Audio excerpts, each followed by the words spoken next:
Gwitch everyone, Gajima Toshi, and welcome back to episode number 120-something of the Inline G Flute podcast with me, your host, motherfucking Inline G.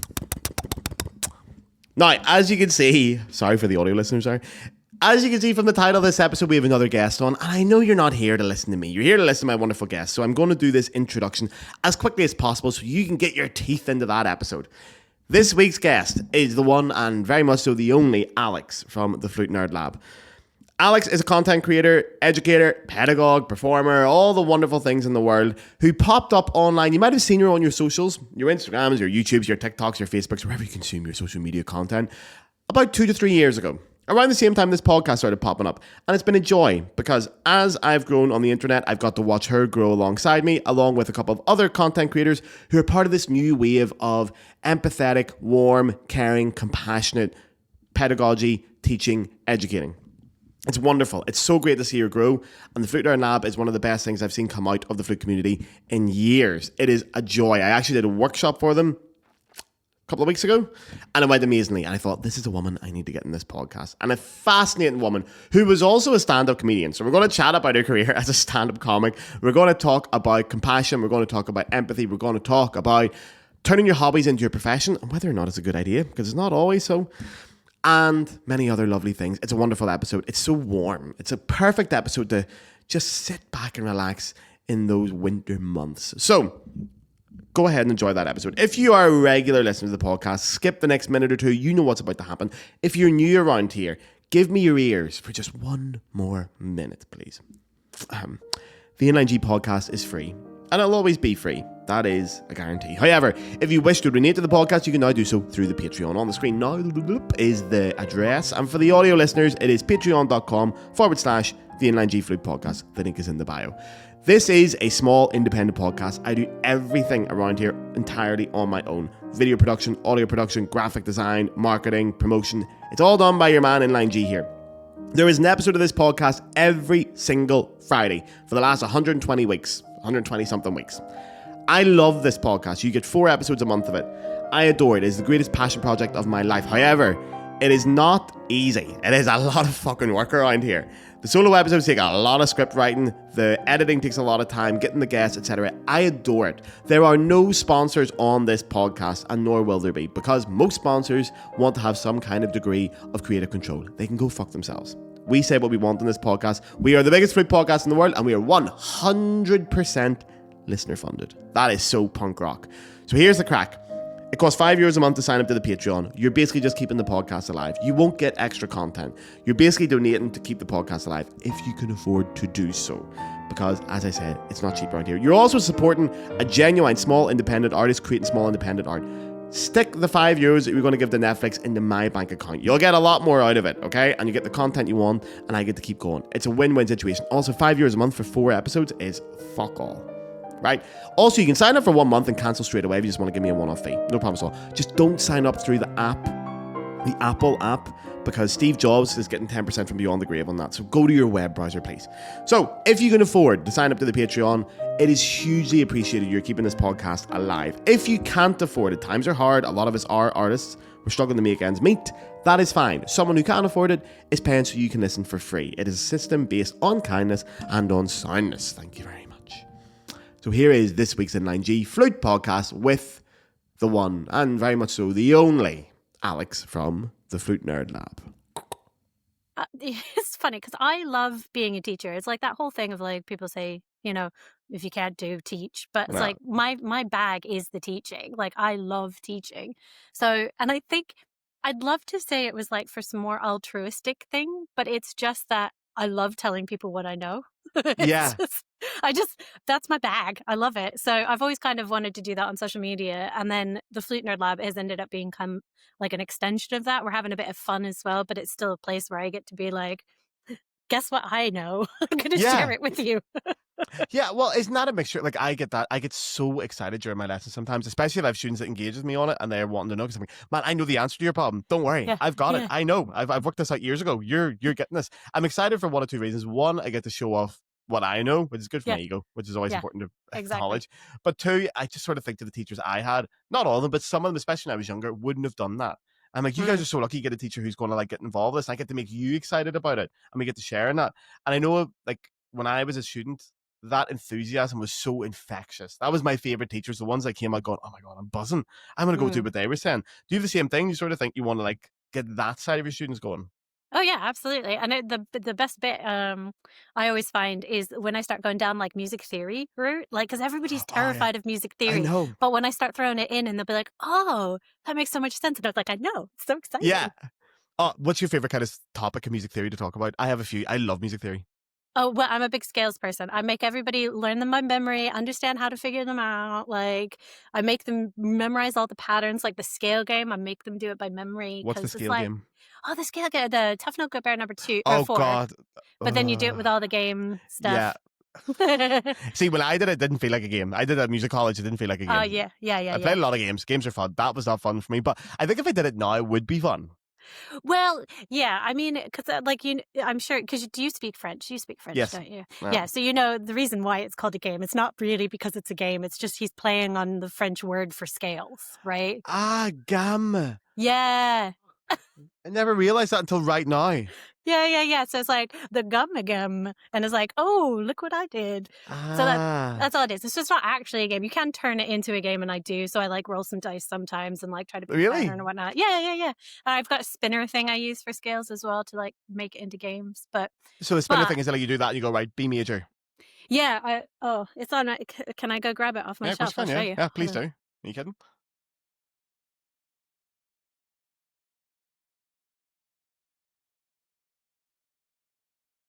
I have to hide it from my cat because he thinks this thing is the best fun, so he just eats it. But it's like this little thing, and then you just go, like, look what I'm gonna do. Whoa, D flat major. Everyone's favorite. Yeah. So, yeah. So I do use that, and then I don't know if you can see, I've got like some rules. I don't know. Is that backwards? Does it read No, it's not. backwards? It's not. Okay, cool.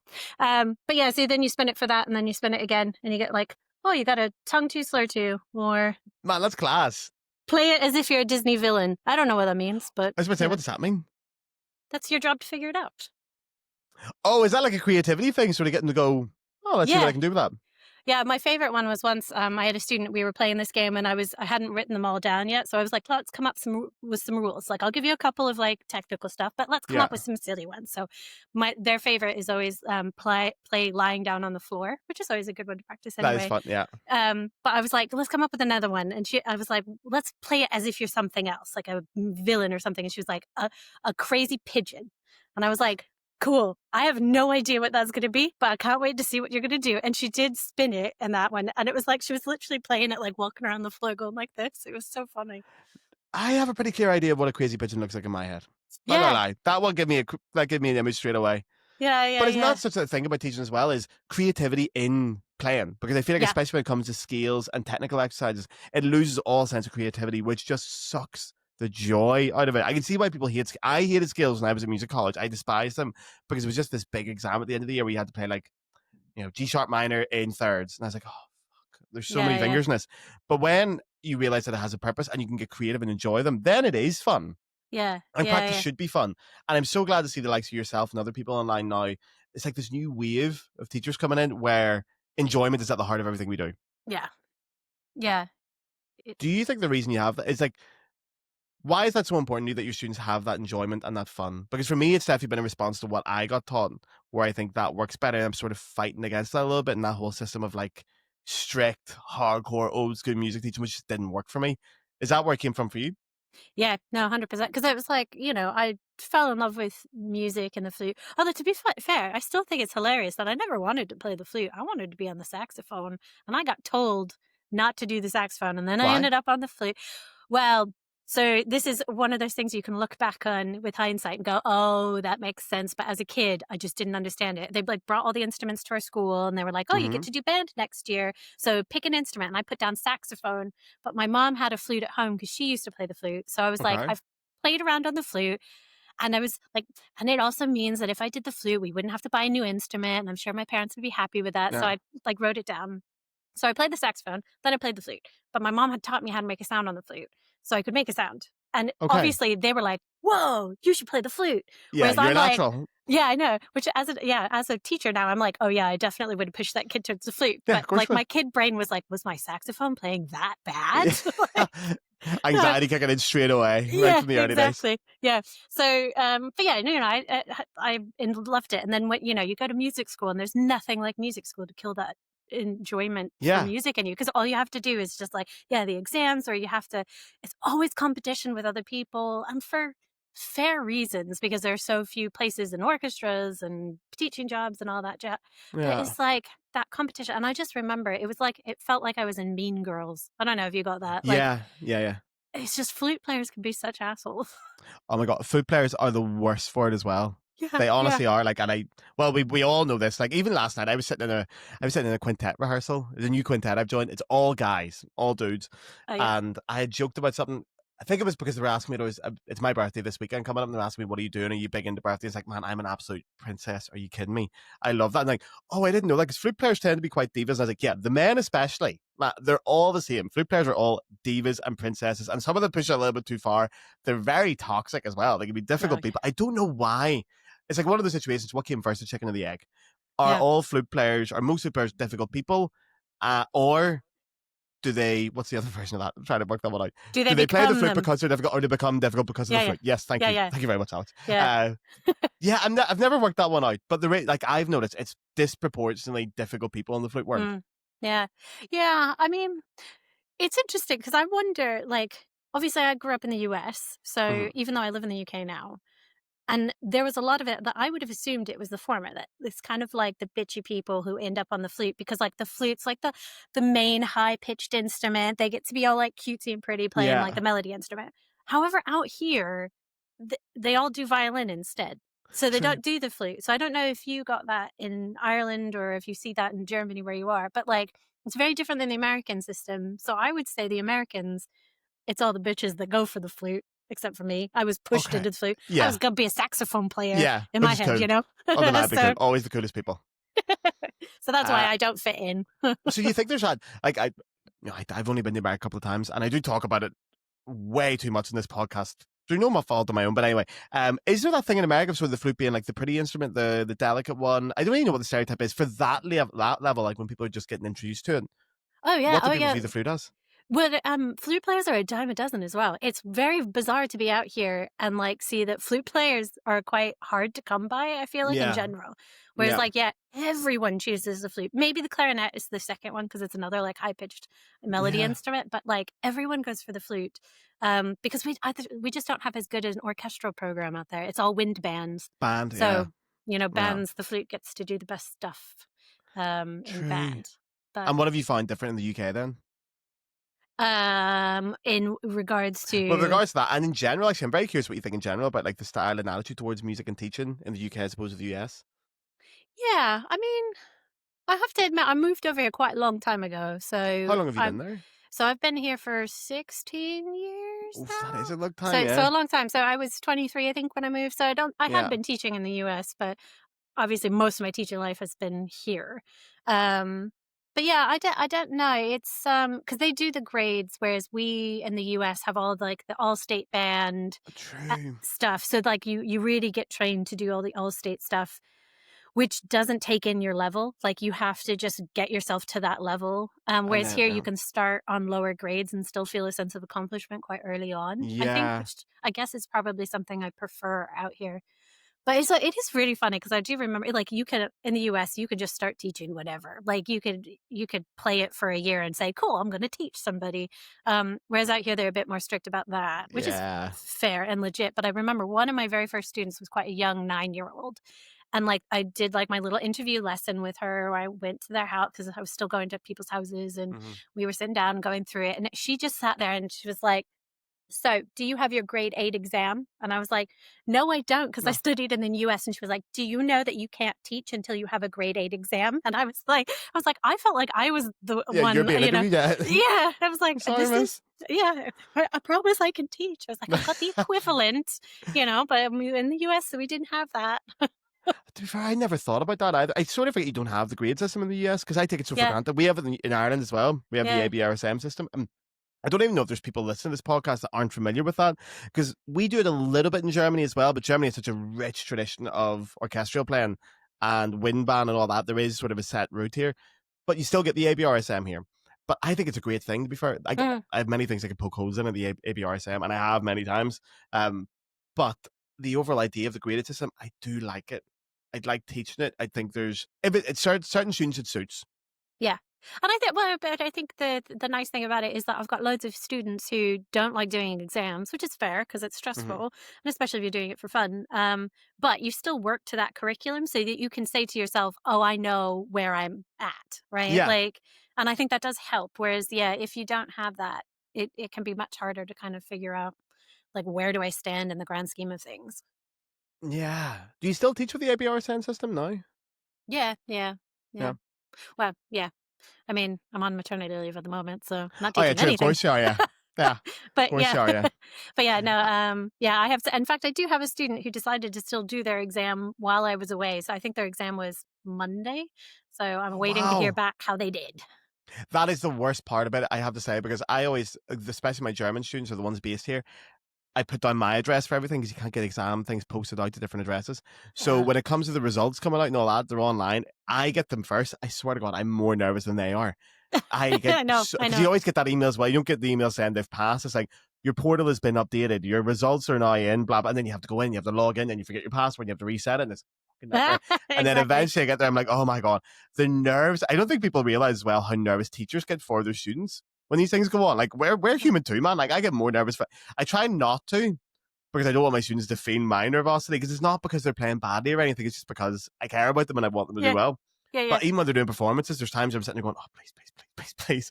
On the outside, I'm like, yeah, you're doing great. No problem at all. You'll walk this. But on the inside, you're going, fuck. Oh my God, I've got so I had one student who, like, she has been such an inspiration. She came in to me, she was an adult who came in and said, it was a big deal for me to even come in today because I am so terrified of playing in front of people that even just playing for a teacher is scary. And I was like, cool, well, I'm your bright person because you've got a safe space here. And so we worked with her for a while, and I did a yearly studio recital, and I was like, look, there is absolutely no pressure. However, this opportunity is available should you wish to try it. She was like, do you know what? I'm going to do it. And I was like, cool, we're going to do this. And I was like, but it's like that terror of like, oh my God, if things go wrong, I've ruined her. Like, I know. Like, yeah. but so then come the day of the concert, we decided, so this was, I think this was my first in-person studio recital we decided to do. So I hadn't managed to get an accompanist, because that's the other thing. It's hard to find venues and stuff in London. I know. I hate it. So we didn't have a piano available. So we used Tom Play. She wanted to play Mad World with Tom Play. And so I What's hooked it Mad up. World? Did I know that? Oh God, it's a very popular pop song. That's really sad sounding. I'm not going to attempt to sing it here. I said, play, please sing it for me. Yeah, no. But it's like, see, I can't even. This is when I'm put on the spot. I can never recall melodies. Mad World. Who sings it? Do you know what the band's for? Is it a band or an artist? No, or? it's like a single artist. You'd recognize it. I promise you. Yeah, recognize it. Okay, anyway, okay. I'll look it up. I might be getting the name wrong, but I'm pretty sure it's Mad World. It was Mad World or something. But anyways, like it's on Tom Play. So I put it up on a speaker and we started playing it. Well, she was completely off. And then like she just couldn't. And the other thing is, because it's like Tom Play, you can't follow it. It's just going to keep going. Yeah. So she messed up and she stopped it. And I was like, oh, is this okay? Let's just try again. She tried again 5 times. And then because she kept getting wrong. And then it got to the point where I was sitting there like my stomach was sick. Like I felt so sick for her. And then she was like, she just started making jokes about it. And she's like, you got to give the people what they came for. Like, and she just kept doing it. And she did make it all the way through the end. But it was just oh my God, I was so sick because it was like, I've made this a terrible experience for her. Yeah, because also that's where that anxiety comes, I think, for a lot of us, is when you go to any kind of music college or anywhere where you're surrounded by people who are intending to make music as a career, so many people have a horror story.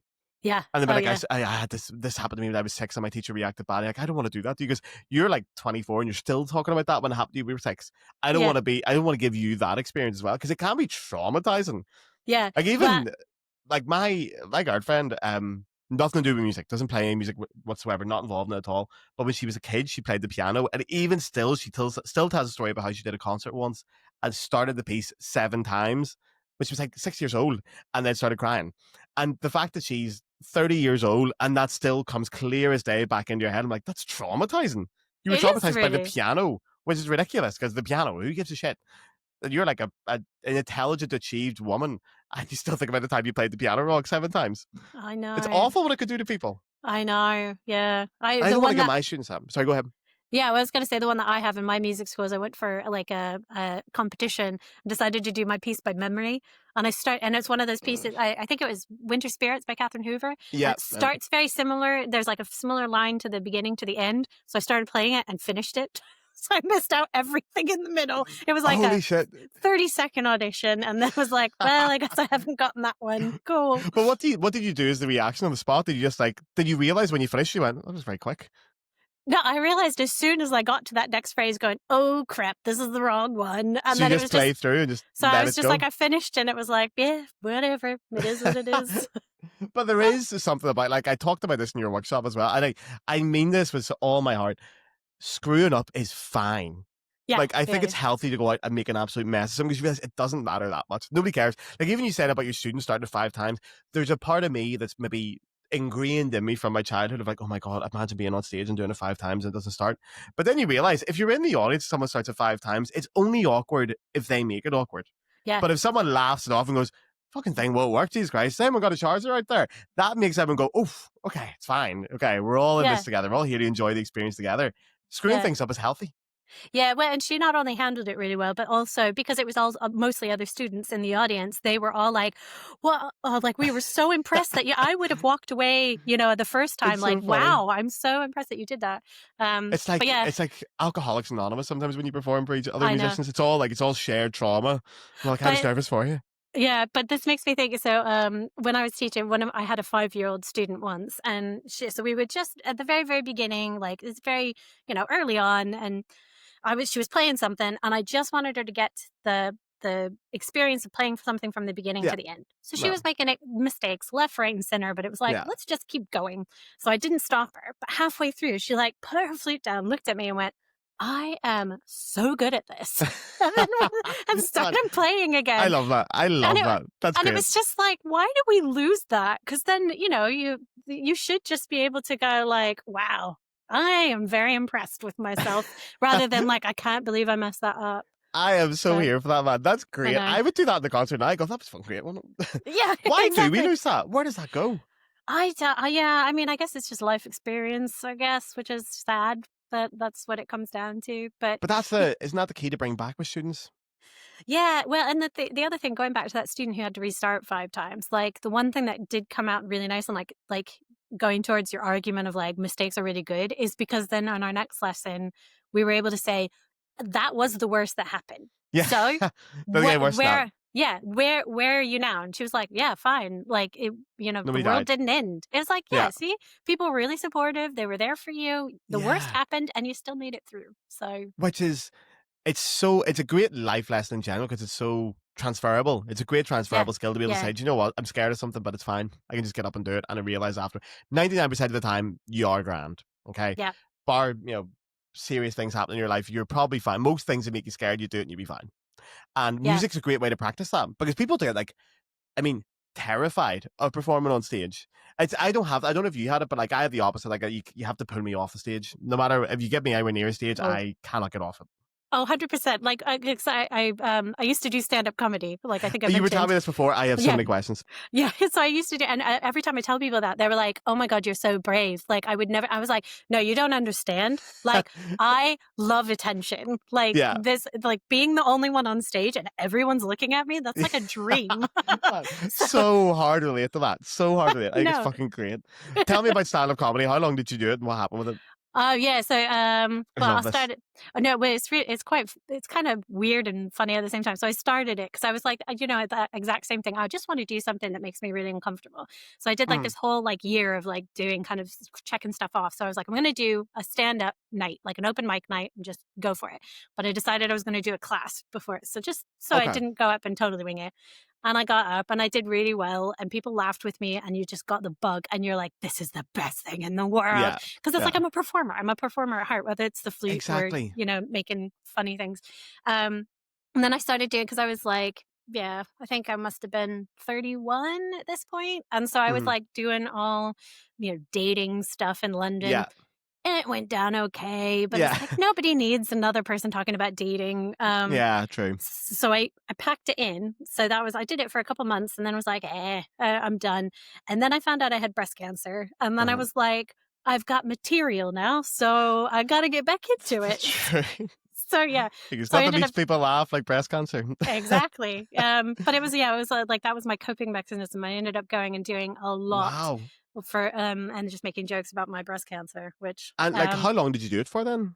so I did that. So that was 2017 to I did it up till the pandemic. And then Wow. when the pandemic happened, they were doing gigs online and I was like, I can't. Yeah, I'm screw not this. doing that. But Wow, but then yeah. that's cool. Like you must have polished your set and got to a decent level then.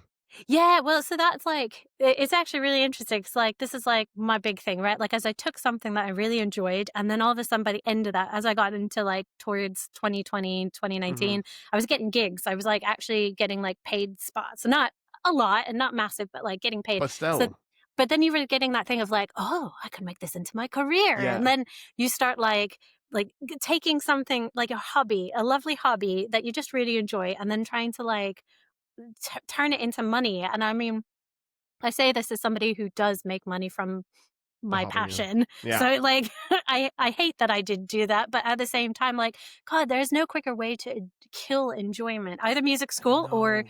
trying to turn it into monetization. So for all those people out there playing flute for fun, please keep it fun. Like Yeah. Here, the last thing you want to do is try and make money off the flute as well. Like fucking hell. oh God, yeah. There's one bit of advice I ever give to my students. Like I get so many students as well. I teach in a school here, like an all girls school.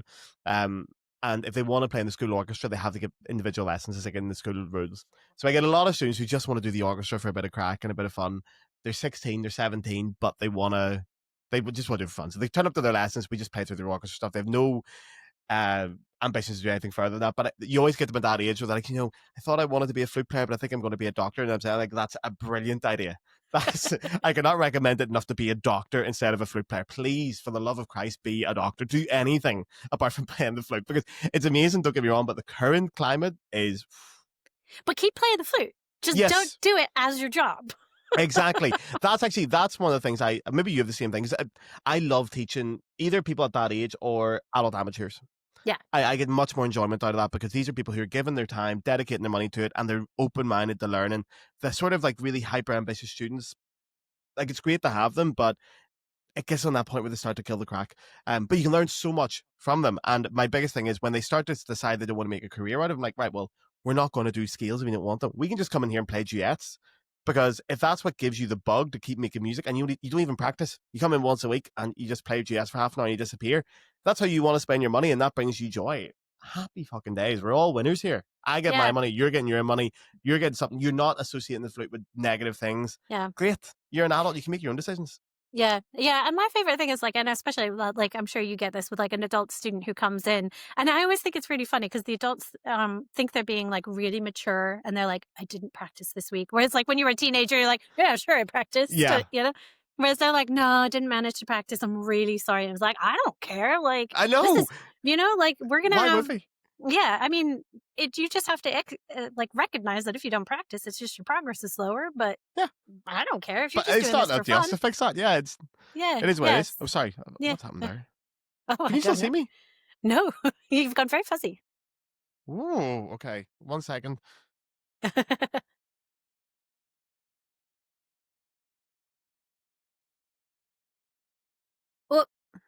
Oh no, you came away and then you went away.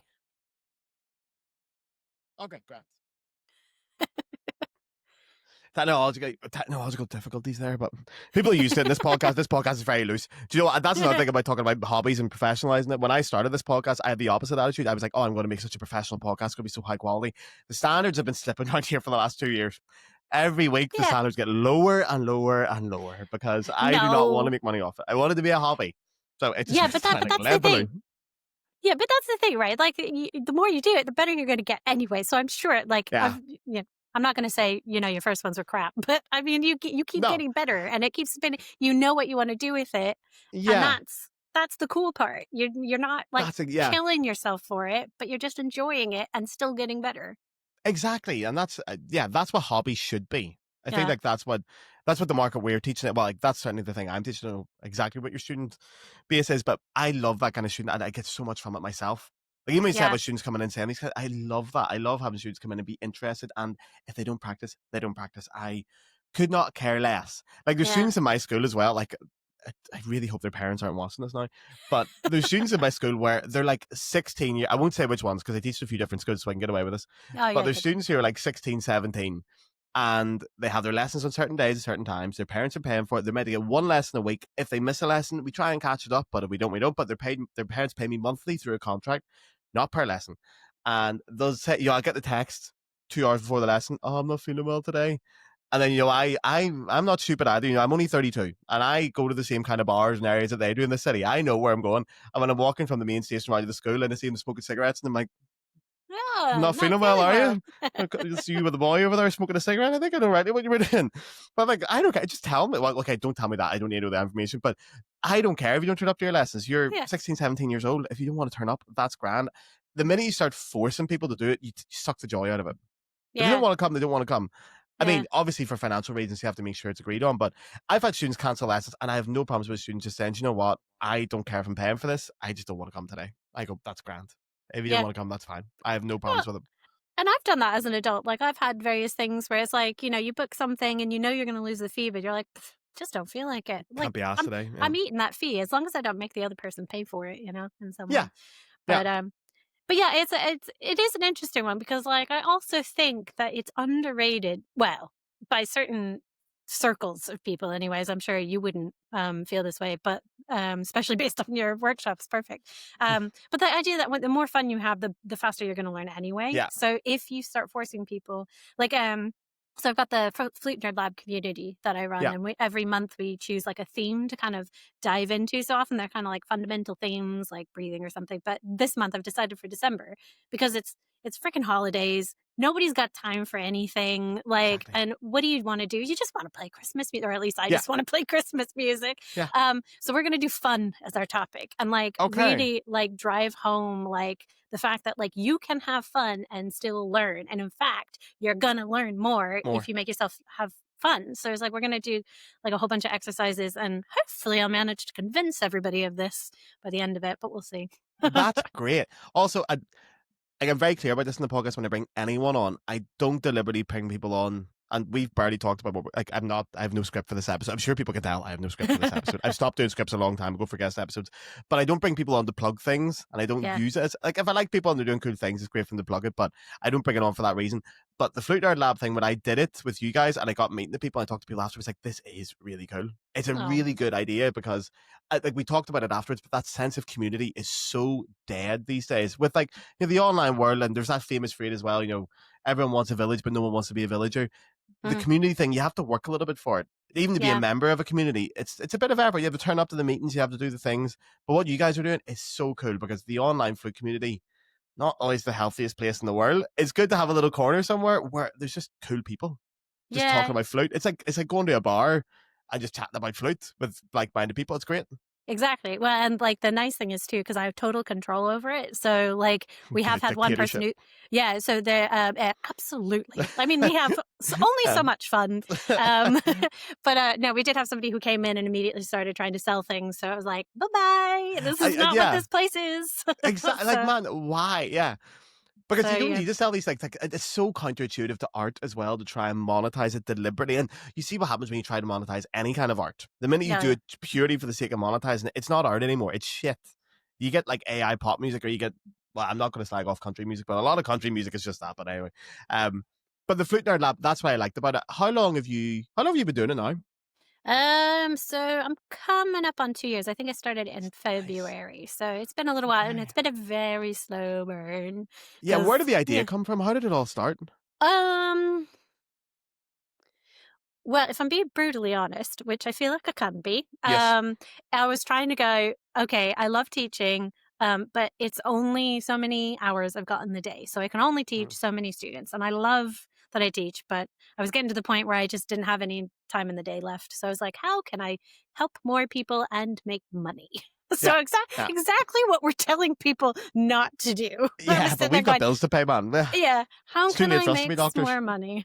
So yeah, so I was thinking about like how nice. I was actually thinking originally I would love to do like a boot camp thing because again, my favorite people to work with like are either the very small children because I love to we just play games, or the adults who are coming back, going, I used to play when I was a kid and now I just want to come back. So I was going to Yeah. do like a boot camp for people who were coming back, but I was like, how cool would part of this boot camp be to create a community so that they can all kind of like share their experiences and kind of just have a fun. So that was going to be an aspect of this. And then I actually heard about School. So it's on SKOOL because they're Yeah. too Yeah. cool to spell it like the real school. I mean, I'm 32. I'm from the era where that was cool. Exactly. So Still is. yeah, so I think that was just starting up about that time. So I'd heard about it. So I started building the community first, and then went, "Whoa, this is way more fun. I'm just going to focus on this." So yeah, so it's been a little while, but and it's one of those things that's been nice because if, like probably with you with the podcast, like as you do it, you just start to learn a lot about yourself and like how these things work. So like it's just been a constantly evolving space, which has been really fun. Like I've really enjoyed trying to like, oh, this works really well for people. People don't seem to like that, so let's do more of this. It's really fun. Which is a great skill for yourself to practice as well. And it's good to be open about that and be like, right, you guys are getting something out of this. I'm getting something out of this. You're paying for it, but I'm going to give you the quality that you want. And we're all a winner here. We're not trying to fleece you or pull a wool over your eyes. You give me the money, I'll give you the content. I mean, the lab is now free. So I know, so it is. They can join for free. But yeah, if you want to upgrade, you can get some extra stuff if you upgrade. But yeah, really, I just want people to make friends. So I've opened it up so they can come and make friends. And like, also, there's no point in pretending what it is. Like, we know, and I love people being open about this because in America, a lot of people aren't open as well. And Flute Forum is the next thing I'm going to talk about because I know you have seen plenty of me at Flute Forum because I feel like everything at Flute Forum is snake on. But like, for example, with free trials or free levels of service, we all know what they are. It's basically saying it's a lower level, it's free. If you like it, great, because you'll get more, I'll get money out of it. But this is your taster, this is your entry door. So I'm going to give you that for free and you're going to get more out of it. It's not a scam. You're not trying to hook anybody. Like your free trial is it's actually free as well, which is kind of shocking. Because you know the way you get those free trials for like apps and stuff, and it's like, we'll not charge you for a week and then you forget about it. And then, 3 years went by and you paid €7 a month for Goodreads, which I definitely didn't do. But I'm so guilty of that. I have to, but you don't do that. Your one just lets you have a free level with no credit card or anything, which that's a lot of honesty doing that. Well, and like that is also because of the way school is evolving. Because it's cool because I've been in school for so long. I can see how they're doing the same thing, and like their system is just they're learning so much more and changing it. Okay. So they recently introduced that thing, so I was able to open it for free people, but then also if people wanted to upgrade. Whereas before you didn't have that option. It was either completely free or completely paid. So I used to be paid. Okay. So so that's also partly because schools finally allowed me to do that, which is good. But I don't know. And maybe this is, I love to learn. So whether it's on the Flute or anything else. So I have been going down like the marketing stuff, and it's like been very interesting learning all the psychology behind it and whatnot. But I feel like there's been like this movement recently, and I don't think it's come over to the music world. It still feels very much in the marketing world, where it's this idea that your knowledge should be something you give away, because why would you bogart that knowledge? And like, I think that's such a cool thing, because yes, I get that like we need to be able to make a living for ourselves. Yeah. So their justification for this in like this kind of businessy world is you give away your knowledge, but then you make people pay for your personal experience and support. Yeah. So that's what they're paying for, is they want you specifically. But all of this knowledge, why would you bogart that? Like you've got all this stuff that you've gone through, so why not share that with everyone? So that's kind of the justification. Like, so for these walkthrough things, there's like technique exercises and whatnot. So it's like stuff that, I could charge for if I really wanted to, but people can have access to it for free, because it's like, this is the knowledge that I want to share with people. Yeah. And then, if you want more one-to-one support, you can pay me for that. And then I'm happy to give you that. Because then we can make it more specific. So yeah. Anyway, I'm just thinking through if that's.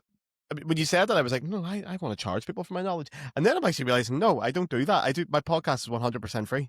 Yeah, and everything I say is 100% free. So and it's all the knowledge that you find and you like, and especially with you, because you're like, you do your little like rabbit hole deep dives, and then you're like, look what I found. Yeah. Why would you keep that to yourself? Maybe I should be charging people for these podcasts, actually. That's a good idea. No, you're right, actually. I'm going to start charging people for these things. I'm going to be starting sending out some invoices. You're going to be getting some bills coming up for this fucking podcast.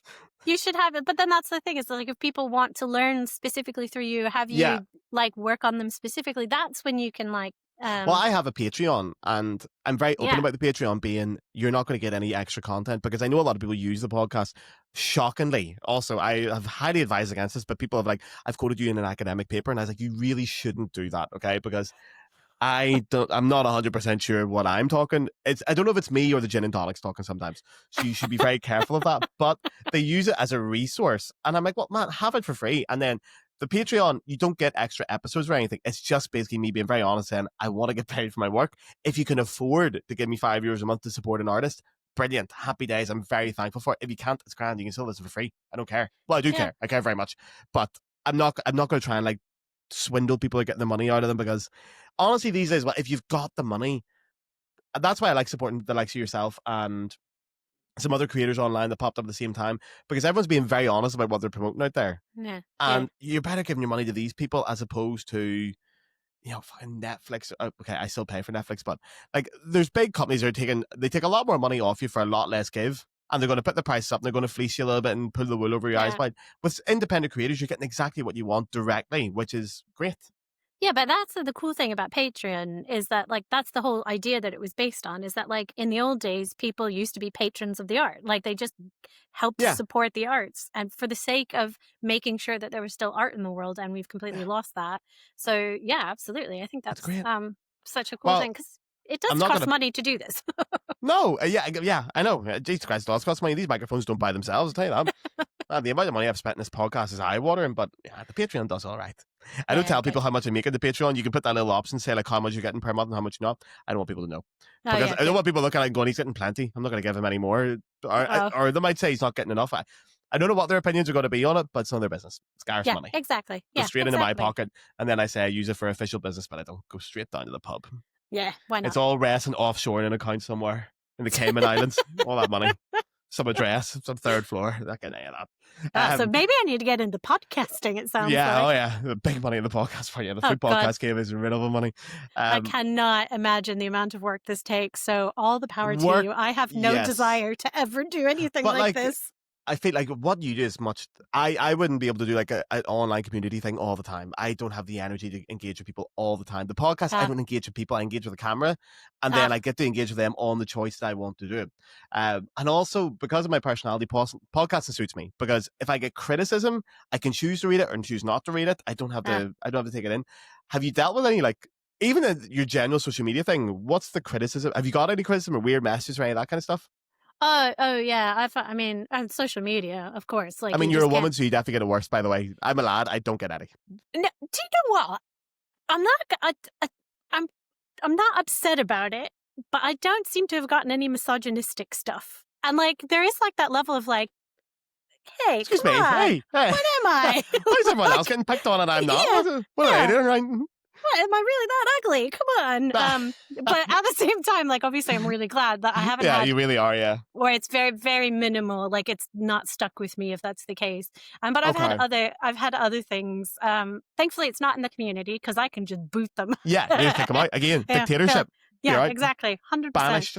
But funny enough, you mentioned the Flute forum, one of the recent ones. I don't know whether you can use this or cut it. I won't use any names, but I posted a video that was, I think, an exercise that I shared. It was actually from the Flute Nerd Lab. It was like a technique exercise that I called glue fingers, where you try to, you ever done that one where you try to imagine your fingers are glued to the keys and you can't that really hard one. And then somebody sent me a message about how, and like sent me a DM. It wasn't even like on publicly? The post. About how like, oh, at your level, your hand position is all wrong. You should do this, that, and the other thing. And I was like, I mean, everybody's body is shaped differently. Just because what I do doesn't look like yours, I think I've managed to do it okay. None of your fucking business. Don't leave me alone. Why do you take time out of your day to do this? I know. And it's like... If someone's trying to put something helpful out there, if you're going to bully people on the internet, go bully the bad people. Go bully the racists and the homophobes. Pick on them. Leave us alone, man. Yeah, I was just trying to share something, and then you just decided to tell me that my hand position is all wrong, which is absolute bullshit, by the way, because everybody's shaped differently. Everybody has different hand positions. The right and wrong thing of the flute world in general, that's something that really gets my goat, because also I don't want to be too much. No, I do want to be a bit of a dick. The really, really good flute players, and the really great teachers, especially, they don't have this. They all play differently. They all have their own way. They don't have as much. I feel like the criticism of this comes from the middle level players or the lower level players, and you're like, man, leave everyone. You don't know what you're talking about. If the top players say that it's fine, it's fine. They do it. They know what they're talking about. It's an art. It's got different things. And at the end of the day, what matters is what comes out of the flute. If it works to get the sound out, then it works. So many great changes in technique for flute playing have came as revolutions nearly. People were shocked and horrified by it, and then it became the norm, the standard playing. Yeah. So there's nothing wrong with doing that. But flute form is a wild, I mean, I swear to God, it gives me energy. It's the Wild West. I love it so much. I love it. The other day, I got so many messages because I think someone had put a screenshot in of a Gary Shocker piece and there was like a top F in it, but like a super top F. Yeah. And they're like, how do you play this? And then a lot of people complain, going, it's bad writing for the flute, blah, blah, blah. And then someone's like, it's not bad writing for the flute. It's Gary Shocker. You know, he knows how to write for the flute. It'll be fine. Yeah. Like, I wouldn't play it. I wouldn't do this. I think it's ridiculous. I think, he's not shut up. All right. Stop moaning. Do you know what you should do? Practice it. Stop moaning. Just practice it. It's got like 4 fingers down. Just let it blow. Or guess what? Just don't play it. Choose something or don't play else it. for Play yourself. something else. Like, nobody cares what your opinion There's so much music out there. You don't need to. Nobody cares. Nobody the online needs criticism is wild. But I love hearing the stories. It makes me very happy. Yeah. Oh yeah. It is. I think I've gotten to the point. I was really annoyed by it because I feel like it was a PTSD because it was like you know that Mean Girls thing from uni. Yeah, there is a bit of that. Is like, and then when you start to get into the flute form, it feels like a little bit like, oh no, they're back, they're after me again. But now I think I'm becoming more and more like you, where I'm like, this is hilarious. It is great. Like I called somebody out the other day who said something about somebody asked a question. Somebody basically gave such a nasty answer of like, this is all in your imagination, and I basically said, well, that was harsh. Like this, blah blah blah blah blah, and I was like. Come on, people. Be nice. Play nice in the sandbox. It's great. You're right. There is that PTSD slightly of the music college thing. Although I think I got over that just when I realized, without meaning to sound arrogant here as well, I do think I'm quite cool. So I don't really care what other people think of me. When people make their comments 100%. Like, excuse me, I look at you. Really, you're going to wear that and you're going to criticize me? Really? All right. Yeah. Yeah. But off. see, we have very opposite takes of that because you're like, I'm so cool. I know that I'm good. Whereas I'm like, I know I'm so not cool. You can't hurt me. That's like, cool. That's cool. That's what cool means. I am such a nerd. That like exactly. This is who I am, and I'm okay. But that's all it is. Like it is online bullying, by the way. The flute form, a lot of it is bullying. Yeah. It's either bullying or stupidity or a mixture of the two. But there's things that you go, but you wouldn't say that in real life. You wouldn't open your mouth and say that. And if you would, that is bullying. But it all comes from insecurity, and we should be mature people and realize that it's insecurity and empathize with these people. But at the same time, like it's not my job; it's your therapist's job. I'm not here to empathize with you. I'm here to go in on you.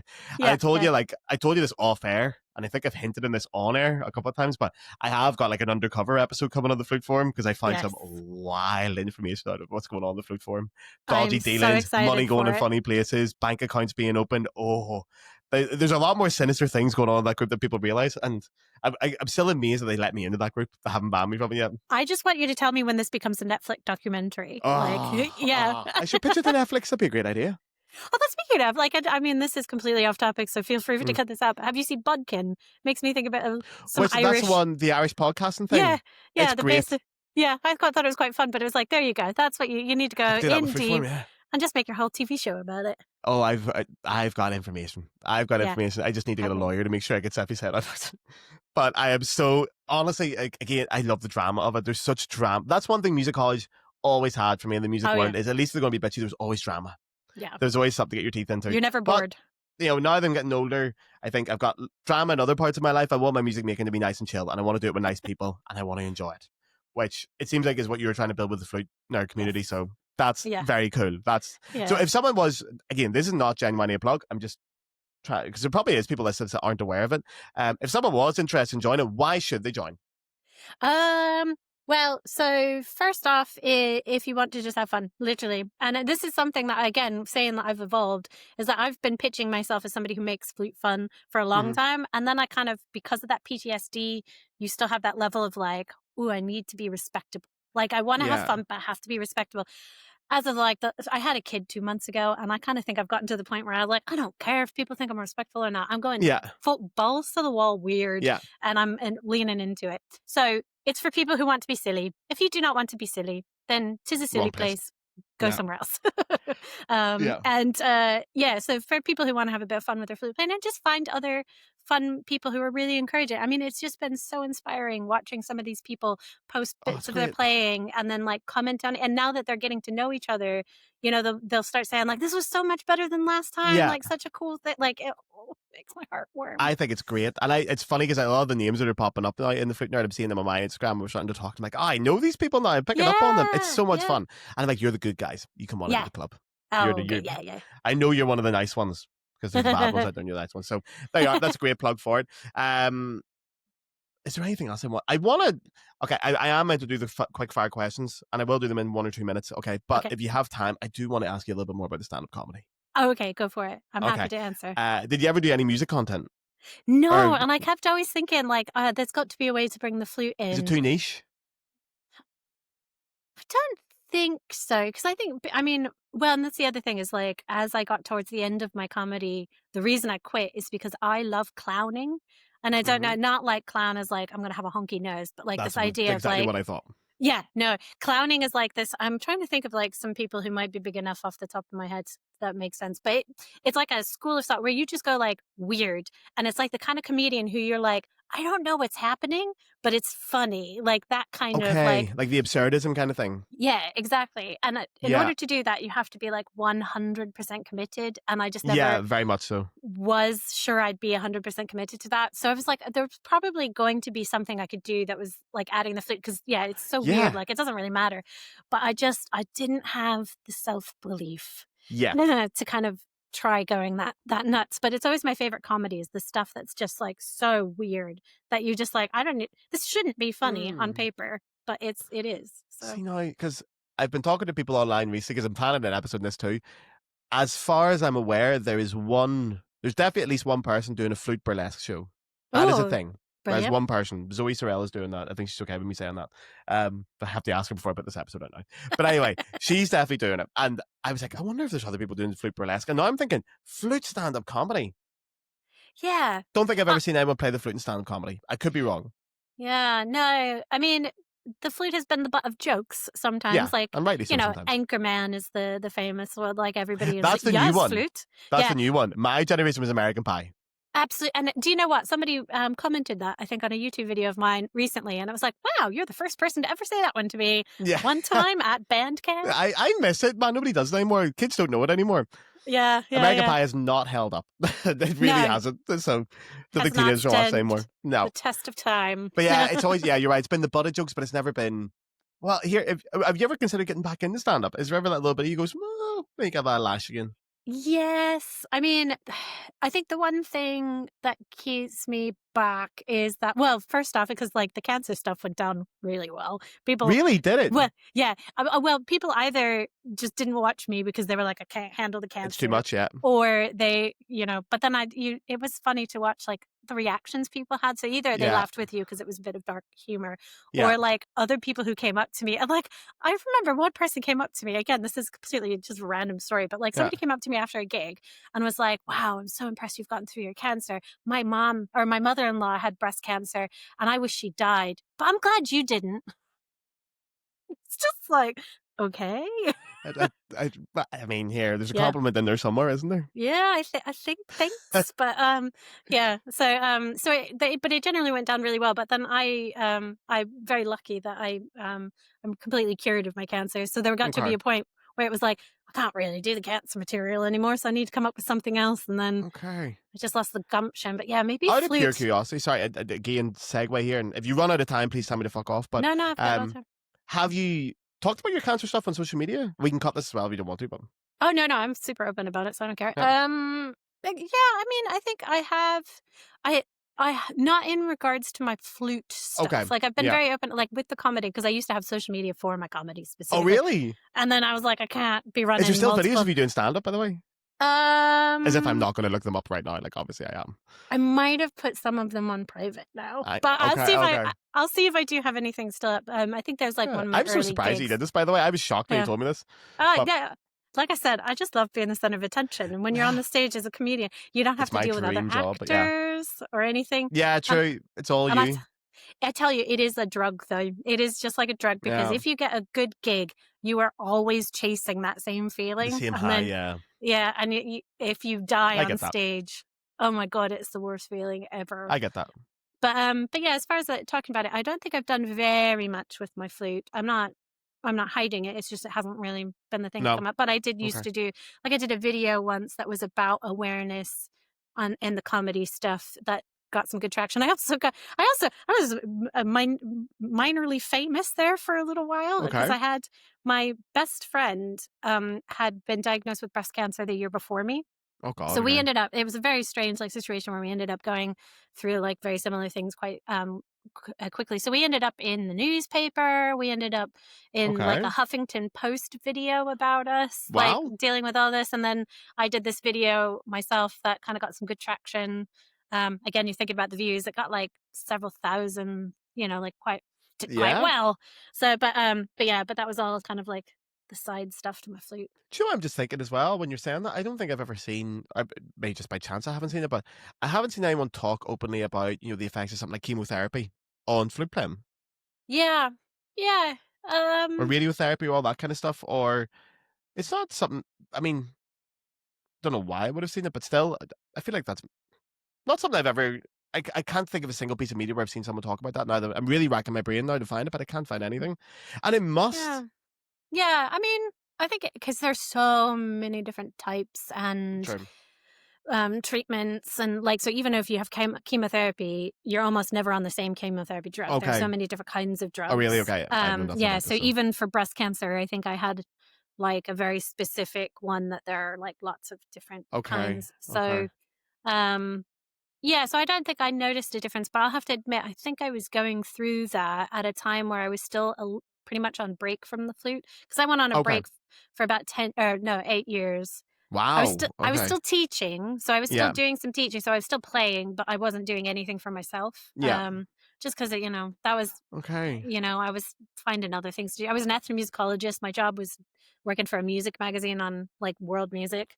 Okay. So I was doing the music that way, and I just didn't do very much. So I don't think I noticed so much how it changed my playing specifically, just Okay. because I wasn't You doing weren't playing that enough. much, yeah. Yeah, so I No, wasn't just I'm great, thinking about it. but for that I reason. haven't considered maybe getting someone on to talk about that. That's a very interesting topic. Yeah, because there's definitely like I've noticed. Oh, I can't remember who it is now. I saw somebody posting recently about being pregnant, and obviously that changes how you That's a big breathe. one. Yeah, That's a so big she one. was doing a lot about what it's taught her about breathing, which I thought was really interesting. That's fascinating. That's something I've always wanted to get someone on to talk about. I mean, I could just get a pregnant person on, but I don't want to get someone on who's pregnant at the time to be like, hey, while you're pregnant, do you mind talking about this? It feels a bit Yeah, like, no, I'd rather get a doctor on or like someone who's an expert in pregnancy and to apply to all pregnant people and not just a eh, specific case. Because yeah, I've seen like, I know Katia Boniatishvili, the pianist, talked about it a lot. She was talking about how mm, to fight. Martha Argerich talked and said it made her playing better, she believed. And my teacher in Paris, Magali, she won the ARD music competition when she was 7 months pregnant, which is wow. mad to me. When I see her on stage with this like huge big fucking thing, and I'm like, but she was like, yeah, give me like this energy. I was like, this is Well, fascinating. yeah, because I mean, it does affect your breathing because there's like less, Obviously, yeah. and also a lot of your. I was realizing it was making me really lightheaded. Okay. In just the fact that all of my oxygen that I was taking in, so it wasn't like I was. Well, I was still being able to get a full breath, Yeah. but it was going elsewhere Yeah. instead. Yeah. So, but it like I imagine that there is that like yeah, you get some energy from it, but also like this is maybe something that a lot of people might end up. If I was on the flute forum, I'd get some flack for this. But like, Yeah. breathing's not everything. Like, yes, we would No. like to be able to do Prelude of a Faun in a single breath, but it's all about how you play the music. And Of as long as course it you is. breathe in a way that serves the music, it doesn't really 100%. matter. That's it. So 100%. yeah, that's mine. I'm so Another interested. soapbox. I will. I know. Don't even start me. Yeah, the Food for people don't watch this podcast, by the way, and I wish they would. I do the episode sometimes deliberately bitch to my Food for and be like, "Come on in, lads," and just get angry and give me those views. Yeah, But they don't come in here. This is the good side of the internet. So I any mean, press there is must be good an press. overlap. Is that it? Yeah. But I mean, when I did the Flute Forum episode, because a lot of my audience are non-flute players, non-classical musicians, like nothing at all to do with it. And a lot of them joined the Flute Forum group just because they want to see the drama. Brilliant. So I know there's a couple of hundred people in there that are not playing the flute at all. They're just there for the drama. And I do get messages regularly like going, that flute group you're talking about, man, have you seen what they did? And I was like, yeah, I've seen. I'm so glad the I whole love world has that been so exposed to much. this. But yeah, pregnancy is something I want to talk about. I'm going to get a lot of doctors on because I'm doing an episode on autism/ADHD. I want to do one on psychedelic drugs, and I want to do one on pregnancy. I want to get medical professionals on to talk about these different things because so many people go through it, and it's going to affect our play. And we may as well not pretend it's not going to. So it's very interesting. But anyway, quickly, I will do some quick fire questions and let you go. I don't know if you've seen these before. Hopefully I have answers. Yeah. Honestly, I used to send people them in advance, and I need to stop doing that because it ruins it. Because they don't give me real answers. They give me the answers they want to give, and that's not right. I want real answers. So, do you remember the first Flute album that you ever bought? That I ever bought myself or that I ever received? Either bought yourself or you remember requesting from someone. You remember being like, I want that album. So you might not have bought it with your own money, but you might have said like to someone, here, I want that. I asked for the best of Jethro Tull. Does that count? Yeah, it does. Yeah, it does. Yeah. That does. Yeah. Because of the flute, or were you? Yeah. It's like because that. So the first CD I ever got was a Jean-Pierre Rampal doing a quartet with some string players, and it's a very hard album to find, but I have managed to find it on streaming. I can't. It's like one of those names where it's literally just the composers, like Telemann, Mozart, something. But yeah, the first one I requested was the best of Jethro Tull, just That's because a good one. I wanted to be Ian Anderson. Yeah, didn't we all? Yeah. No, the next question is, do you remember the first CD in general, the first album you bought in general? It doesn't have to be flute or classical music. Yes. Go. This is my favorite question, by the way. So I want to preface this that so that you can understand what my music taste is, right?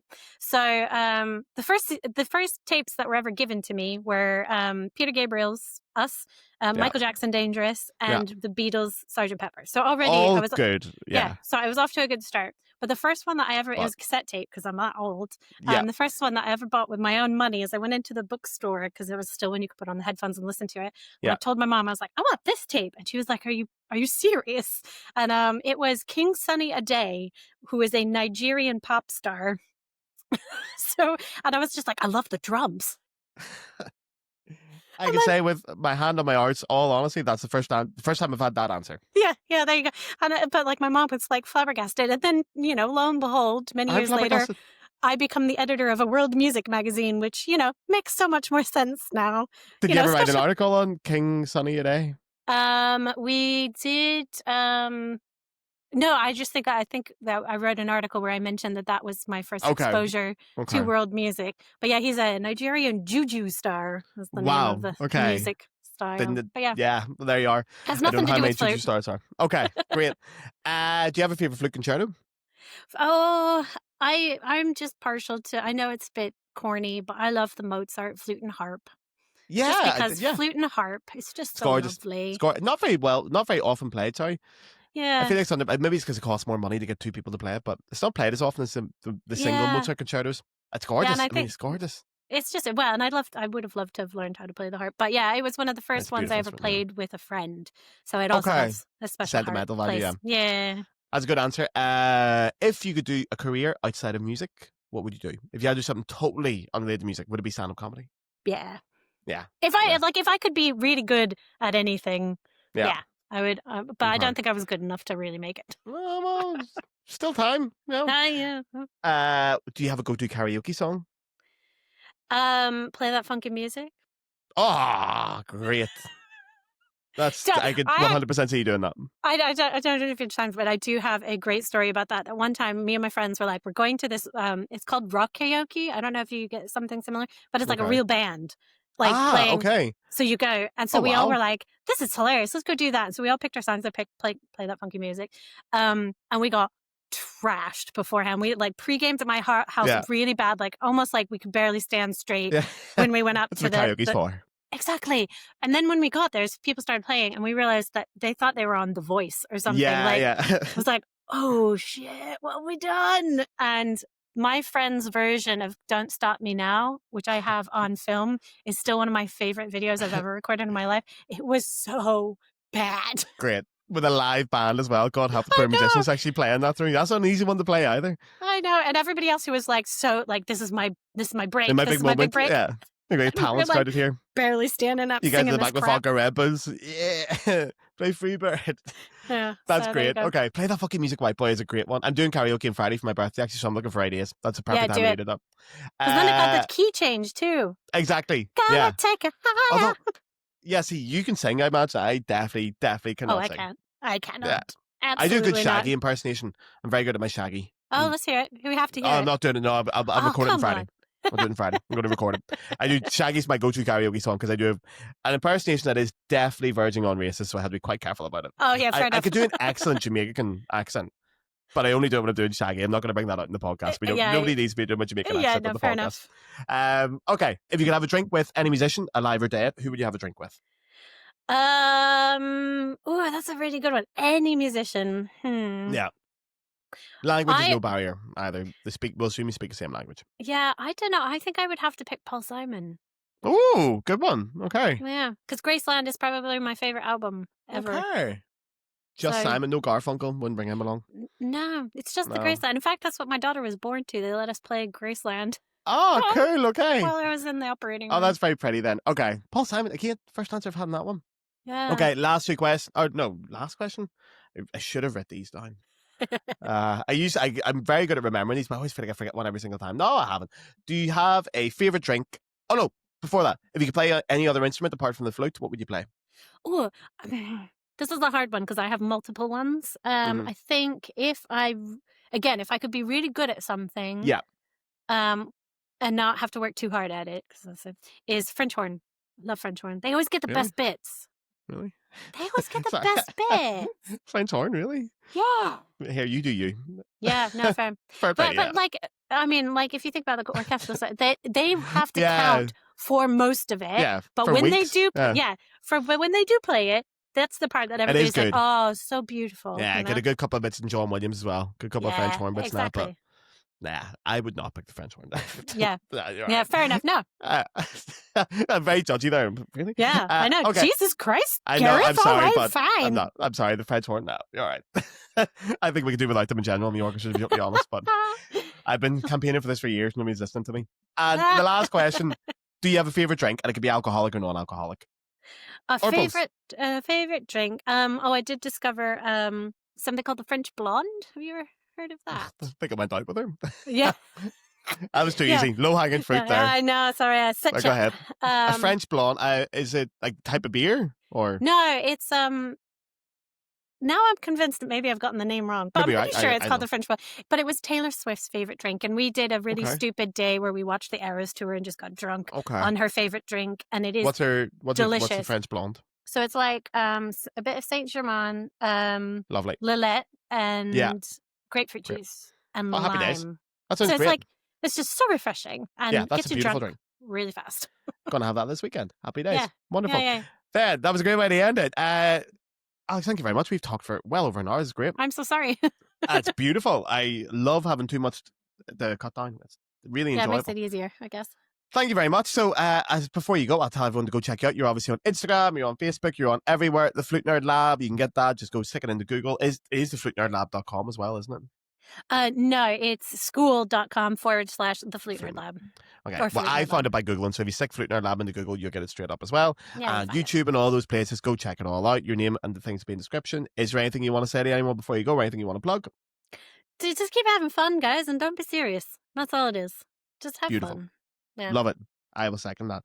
Great. Then, cheerio, everybody. I will see you all next week. Thank you very much, Alex. And goodbye, everyone.